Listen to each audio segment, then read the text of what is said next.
हरे कृष्णा। भगवद गीता अध्याय 6 श्लोक number 13 and 14। समं काय शिरोग्रीवं धारयन्नचलं स्थिरः सम्प्रेक्ष्य नासिकाग्रं स्वं दिशच्छानवलोकयन् प्रशान्तात्मा विगतभिर्ब्रह्मचारी व्रते स्थितः मनः संयम्य मच्चित्तो युक्त आसीत् मत्परः समं काय शिरोग्रीवं धारयन्नचलं स्थिरः सम्प्रेक्ष्य नासिकाग्रं स्वं दिशच्छानवलोकयन् प्रशान्तात्मा विगतभिर्ब्रह्मचारी व्रते स्थितः मनः संयम्य मच्चित्तो युक्त आसीत् मत्परः। अनुवाद और तात्पर्य शिल प्रभुपाद की द्वारा। शिल प्रभुपाद की जय। अनुवाद। योगाभ्यास करने वाले को चाहिए कि वह अपने शरीर, गर्दन तथा सिर को सीधा रखे और नाक के अगले सिरे पर दृष्टि लगाए। इस प्रकार वह अविचलित तथा दमित मन से, भय रहित विषयी जीवन से पूर्णतया मुक्त होकर अपने हृदय में मेरा चिंतन करे और मुझे ही अपना चरम लक्ष्य बनाए। तो कृष्ण ध्यान योगी के लिए भी यही बताते हैं कि मैं ही आप सभी का, ध्यान योगी हो, ज्ञान योगी हो, चाहे कोई भी योगी हो, सबका चरम लक्ष्य कौन है? कृष्ण है। तो इसलिए कृष्ण कहते हैं कि हृदय में मेरा चिंतन करे और मुझे ही अपना चरम लक्ष्य बनाए, तब जाके वो समाधि में जाएगा, तब जाके उनको जो है अपना मनुष्य जीवन का जो उद्देश्य है वो पूर्ति कर पाएंगे। तो आप देख रहे हैं कि ध्यान योग इतना आसान नहीं है। इसमें जैसे यहाँ पे शरीर, गर्दन और सिर सीधा रखना होता है। अगर हम साधारण आसन ही करते हैं तो थोड़ी देर ही आसन करने में व्यक्ति जो है इतना होल्ड नहीं कर पाता।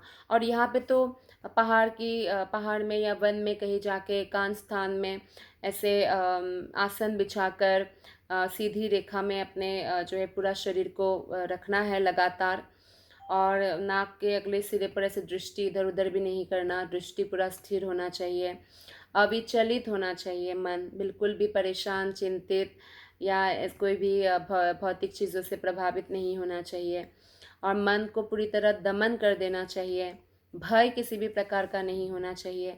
इसीलिए तो पहले के योगी लोग वन में निवास करते थे ना, उनको सांप, बिच्छू, राक्षस भी होते थे, नरखादक पहले, तो उनसे कोई भय नहीं होता था उनको। और विषयी जीवन से वो पूर्णतया मुक्त होना चाहिए, यानी वो गृहस्थ में नहीं रह सकते ध्यान योग प्रैक्टिस करने वाले। और हृदय में हमेशा भगवान का चिंतन करना है। कृष्ण ही सबका परम लक्ष्य है। तो इस प्रकार हम देखते हैं कि जीवन का उद्देश्य जो है कृष्ण को जानना है, और प्रत्येक जीव के हृदय में परमात्मा स्थित है। परमात्मा चतुर्भुज है। कृष्ण से ही जो विस्तार है भगवान विष्णु का, 3 विष्णु का विस्तार है, उसमें क्षीरोदकशायी विष्णु परमात्मा के रूप में हमारे हृदय में है।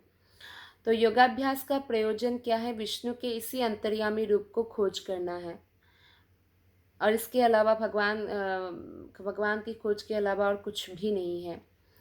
अंतर्यामी विष्णु मूर्ति प्रत्येक हृदय में निवास करते हैं, कृष्ण का स्वांग स्वरूप है, और जो इस विष्णु मूर्ति की अनुभूति करने के अतिरिक्त कोई अन्य कपट योग में लगा रहता है, मतलब उनके योगाभ्यास का जो लक्ष्य है वो विष्णु नहीं है, कुछ और है, वो निस्संदेह समय का अपव्यय करते हैं। जैसे बहुत लोग हैं इसलिए ध्यान योग का प्रैक्टिस करने जाए अगर, कि उनको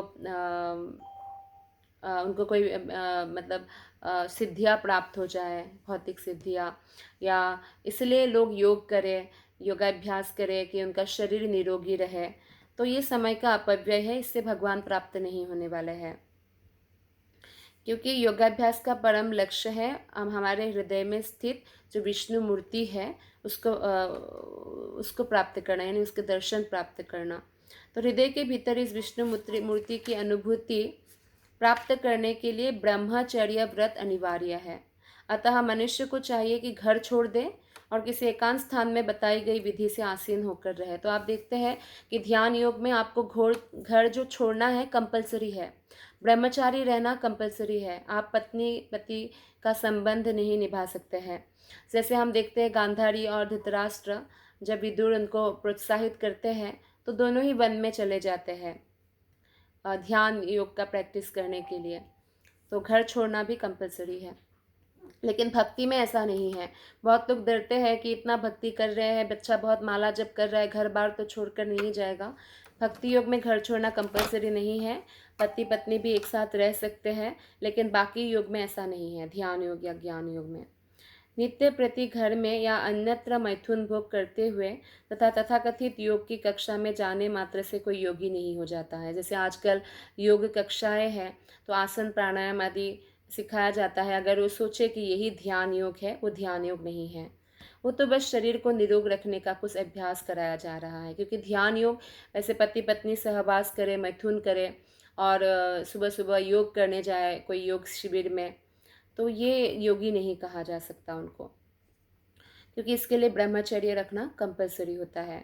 उसे मन को संयमित करने का अभ्यास करना होता है और तभी सभी प्रकार की इंद्रिय तृप्ति से, जिसमें मैथुन जीवन मुख्य है, बचना होता है।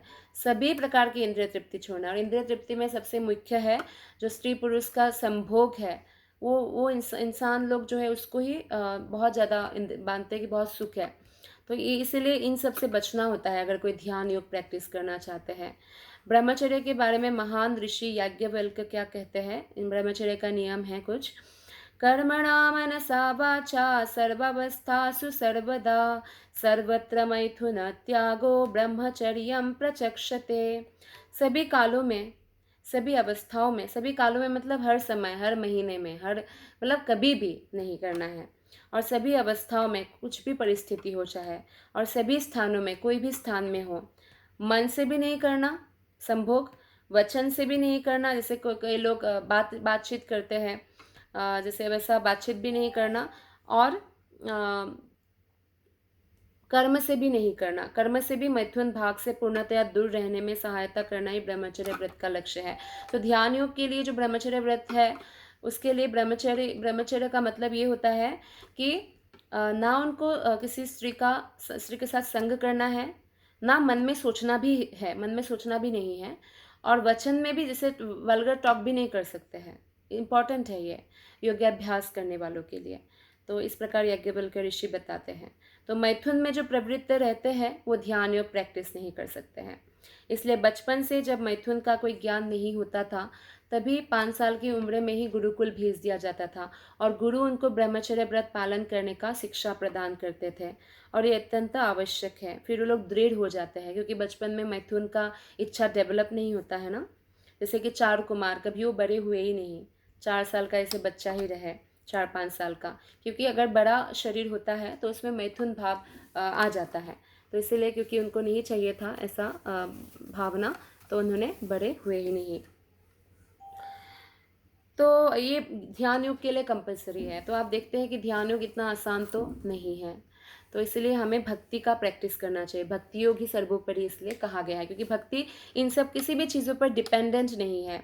आप अगर सन्यासी है तो आप भक्ति कर सकते हैं, आप ब्रह्मचारी है तो भक्ति कर सकते हैं, आप गृहस्थ है तो भक्ति कर सकते हैं, आप वानप्रस्थी है तो भक्ति कर सकते हैं, आप स्त्री है तो भक्ति कर सकते हैं, पुरुष है तो भक्ति कर सकते हैं, आप शूद्र कुल में जन्मे हैं तो भक्ति कर सकते हैं, वैश्य ब्राह्मण, चाहे किसी भी क्षत्रिय कुल या किसी भी, या शूद्र से भी नीच कुल में जन्मे हो, चांदाल परिवार में भी जन्मे हो, भक्ति कर सकते हैं।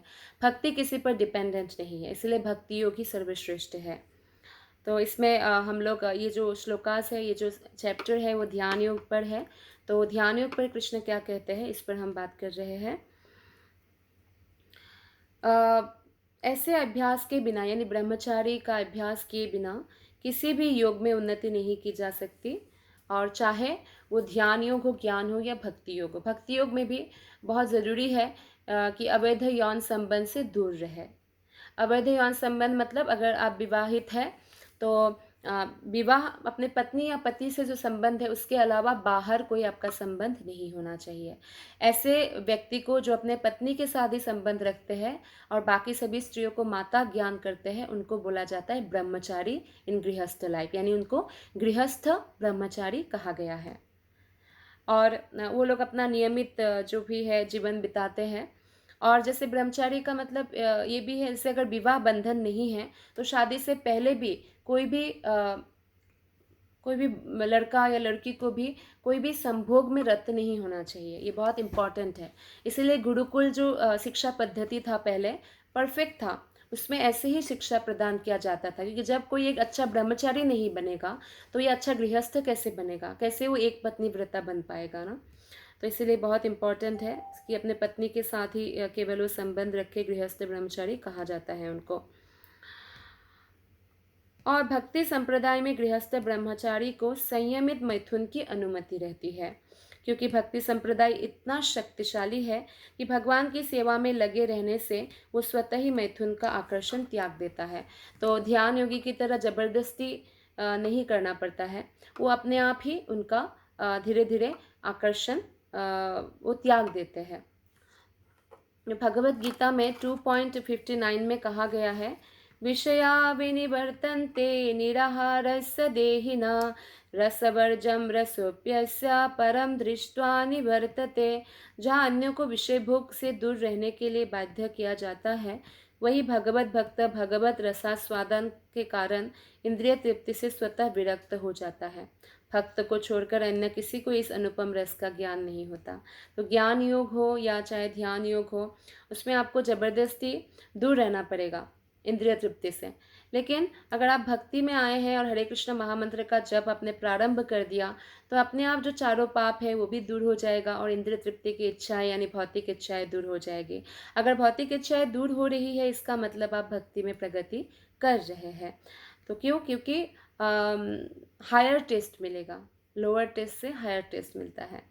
तो विगत भी पूर्ण कृष्ण भावना भावित हुए बिना मनुष्य निर्भय नहीं हो सकता है। भय रहित होना चाहिए ना एक योगी को। तो कृष्ण भावना भावित जो पूर्णतया 100% कृष्ण भावना भावित होते हैं, वही केवल निर्भय हो सकता है। बद्धजीव अपनी विकृत स्मृति अथवा कृष्ण के साथ अपने शाश्वत संबंध की विस्मृति के कारण भयभीत रहता है। विकृत स्मृति किसे कहा गया है? जो कृष्ण के साथ हमारा शाश्वत संबंध है उसको तो हम भूल गए हैं, और इस जन्म में जो संबंधी हमें मिल गए उनको सब कुछ मान बैठे हैं। ये विकृत स्मृति है, उल्टा स्मृति है मतलब। तो इसीलिए वो भयभीत रहते हैं। और भागवतम का 11.2.37 श्लोक में भी बताया गया है, भयम द्वितीया अभिनिवेशतशात् ईषादपेतस्य विपर्ययो स्मृतिः। तो हमें इस श्लोक में बताते हैं कि आपको प्रामाणिक वैष्णव गुरु के प्रति सरेंडर होना पड़ेगा। गुरु देवता आत्मा, गुरु ही आपका पूज्य है, गुरु ही आपका पूज्य देवता है। आराधना आपको गुरु का ही करना है। यानी जो वैष्णव गुरु है वो क्या करेंगे? पाखंडी गुरु एक्सप्लॉइट करते हैं, लेकिन वैष्णव गुरु जो है वो आपको कृष्ण की सेवा में लगाएंगे। तो कृष्ण की सेवा में जब हम लगेंगे तो क्या होगा? हमारे हृदय से सारा भय नष्ट होगा। तो गुरु की कृपा अत्यंत आवश्यक है। कृष्ण भावना भावित व्यक्ति ही योग का पूर्ण अभ्यास कर सकता है, और चूंकि योगाभ्यास का चरम लक्ष्य अंतःकरण में भगवान का दर्शन पाना है, अतः कृष्ण भावना भावित व्यक्ति पहले ही समस्त योगियों में श्रेष्ठ होता है। तो बाकी योगी तो बाद में भगवान का दर्शन करते हैं, लेकिन कृष्ण भक्त निरंतर कृष्ण के स्मरण, कृष्ण का नाम रूप लीला गुण धाम आदि का स्मरण कीर्तन और श्रवण इत्यादि करके ऑलरेडी वो कृष्ण भावना भावित होते ही है, स्थित होते हैं। तो इसलिए सभी योगियों में श्रेष्ठ है। यहाँ पर वर्णित योग विधि के नियम तथा कथित जो लोकप्रिय योग समितियाँ हैं ना, आजकल बहुत ज़रा योगा का वो खुल गया, उससे अलग है। ये डिफरेंट बताया कृष्ण ने। वहाँ पे तो सिर्फ शरीर के लिए और निरोगी रहने के लिए अभ्यास कराया जाता है, लेकिन यहाँ पे समाधि तक जाने के लिए कृष्ण ने बताया कि किस प्रकार भगवान कृष्ण पर ही ध्यान करना है। धन्यवाद। हरे कृष्ण।